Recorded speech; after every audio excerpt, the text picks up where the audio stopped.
The honourable member for Saskatoon West. Thank you, Madam Speaker. That will be a hard act to follow, but I think I'll be able to provide the House with some more content and perhaps some more clarification on some facts. I'd also like to thank the hardworking Canadians in Saskatoon West who voted me to be their voice in the House of Commons. Today especially, I feel it's important I acknowledge their support because it's important to me to remind me of who I am here to serve and why. And it is also important that all of us here remember exactly who is affected, positively or negatively, by the decisions we make each and every day. This is a responsibility I do not take lightly. Many of the individuals in my riding work part-time or contract positions. A majority of them work in the retail and hospitality sector. Quite a few of my constituents work in unionized workplaces.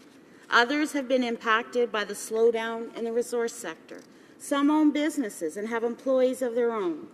A great number of my constituents are new Canadians, immigrants or refugees working 2 or 3 casual or part-time jobs and trying to balance a family, a new country, a new language, and unfamiliar culture. And every single one of these workers deserves to be protected. With this in mind, Bill C-4 is beyond partisan politics. It is about the individuals who brought you here, who brought me here, and about making things better for the people we all represent. And that is why I support this bill, Madam Speaker.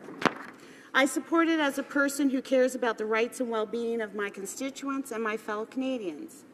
Bill C-4 is a small step forward towards a return to recognizing and respecting the rights of the hardworking individuals, men and women, who make up this country.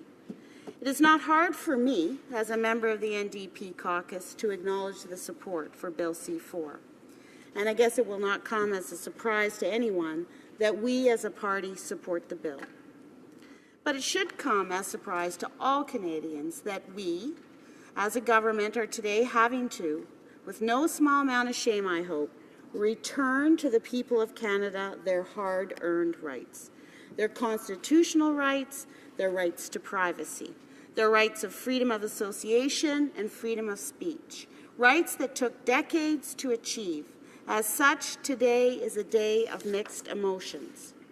On one hand, we are happy to see critical rights restored to hardworking Canadians. But on the other hand, we worry about the erosion of workers' rights that took place under the previous government. Madam Speaker, today we ask the current government to be vigilant in restoring each and every one of the rights stolen from the Canadian people.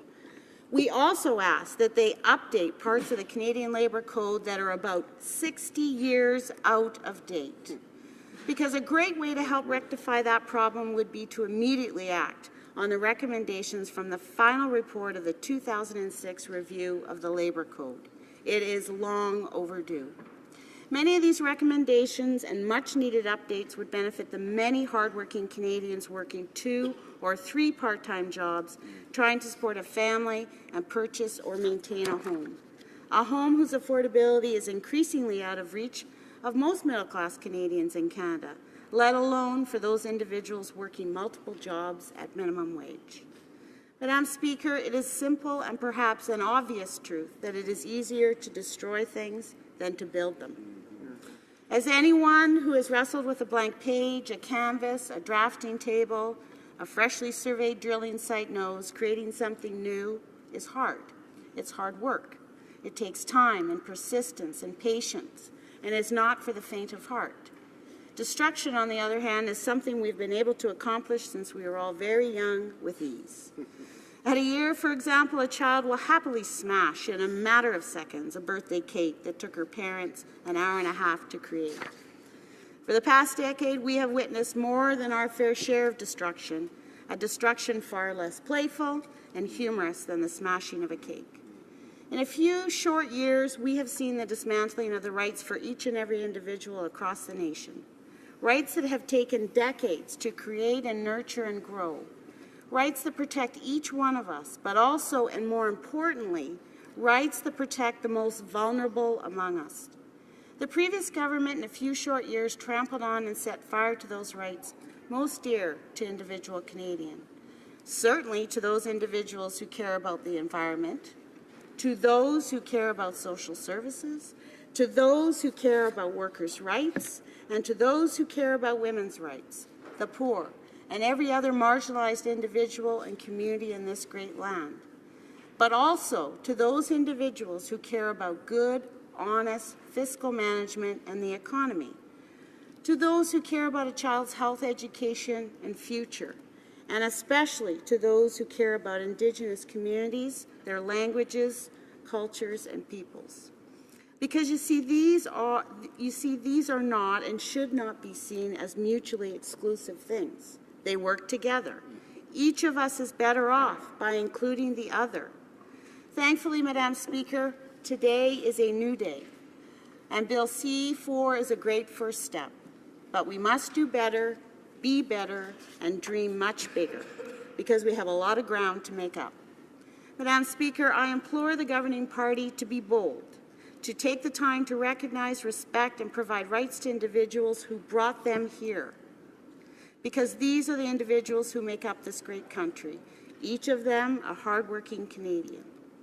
Madam Speaker, today we also know many Canadians are hurting. Many have lost their jobs and are in danger of or have already lost their homes. Many regularly use food banks and emergency shelter that in some cases is becoming their everyday shelter. This is unacceptable in a country as great as Canada. We can and must do better.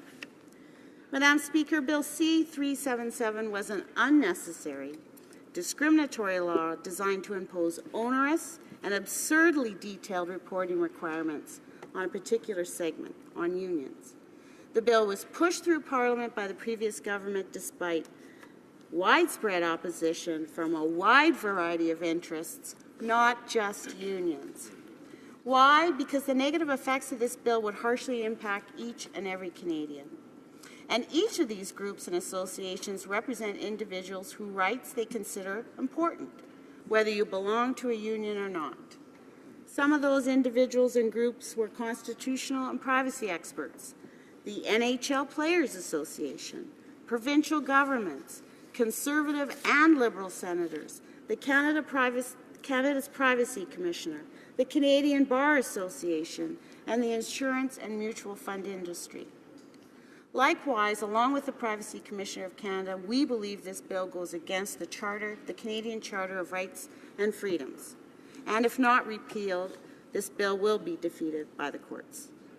New Democrats oppose this bill at every stage because this legislation was as unnecessary as it was irresponsible.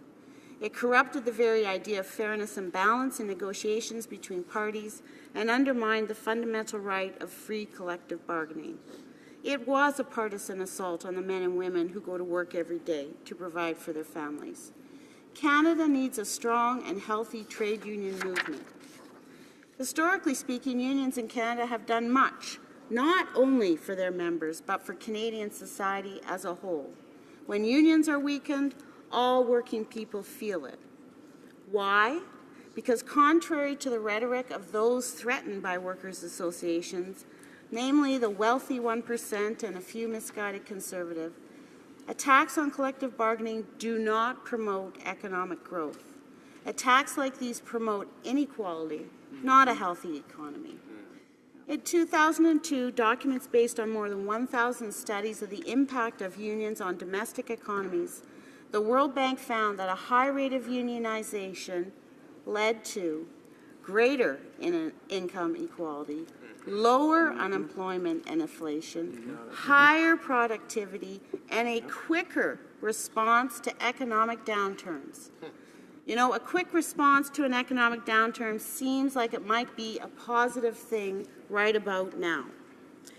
Madam Speaker, the previous government claimed at the time that they were acting in the name of transparency, but they failed to mention that unions are already required to make their financial information available to their members. The bill is an unnecessary redundancy, solving a non-existent problem. The bill would cost taxpayers, this is something we haven't heard yet, a great deal of money to achieve absolutely nothing. The Parliamentary Budget Officer estimated that it will cost much more than the $2.4 million allocated by the CRA to do this level of monitoring. In fact, it was estimated that Bill C-377 would cost the Canada Revenue Agency approximately $21 million to establish the electronic database over the first 2 years, and approximately $2.1 million per year for subsequent years. Madam Speaker, many estimates were even much higher than that. I'm being conservative for this moment. A small c conservative. As such, implementing the requirements in this bill would be ridiculously expensive for what is clearly redundant and unnecessary harassment. Repealing Bill C-377 saves millions of dollars annually, both for government and for unions. Money, I think, that could be much better spent creating jobs rather than stifling them. In short, Madam Speaker, this bill should have never seen the light of day, and repealing it is just common sense. Similarly, Madam Speaker, Bill C-525 was a private member's bill supported by the previous government. The bill was designed to make it harder for workers to unionize and easier for unions to be decertified. Once again, the previous government was solving a non-existent problem. Bill C-525 attacks the fundamental right of association by making certification of new worker associations or unions much more difficult and the decertification of existing unions much easier. The labour law changes were made despite there being zero evidence of a problem with the previous system of union certification. A union, like any other type of association, such as the Association of Information Technology Professionals or the Association of Civil Engineers, exists to provide support and a voice for its members. What right does a government have to meddle in the daily management of the Canadian Association of Petroleum Producers, for example? None. So why should the government meddle in daily management of a worker association or union? On the surface, it just seems silly. It seems the government should have much more important things to accomplish with their time, with their budget, and their efforts.